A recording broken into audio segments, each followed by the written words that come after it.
Hi guys, இன்றைக்கி என்ன ஸ்பெஷல்னு பார்த்தீங்கன்னா நெத்தலி வறுவல்.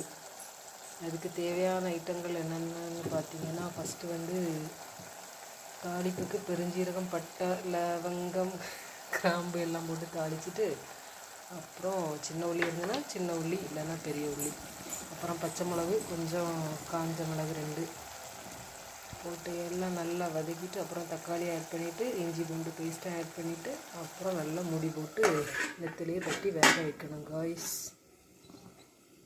அப்புறம் மெயின் ஐட்டம் இஞ்சி பூண்டு பேஸ்ட்டு போட்டுருங்க.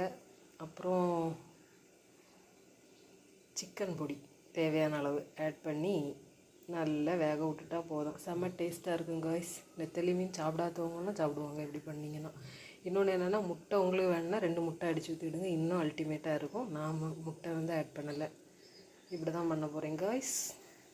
வேக வைக்கும்போது தண்ணி எதுவுமே விடாண்டாம். இந்த நெத்தலி மீன் உள்ள தண்ணியே அப்படி ஊறி வரம் பார்த்துடுங்க.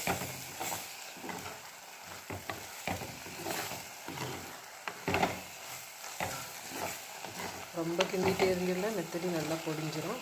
அதனால் லைட்டாக கிண்டிட்டு அப்படியே மூடி போட்டு மூடிடுவோம். அப்புறம் என்னென்னா, நமக்கு சாப்பாடு ரெடி ஆகிட்டுருக்கு.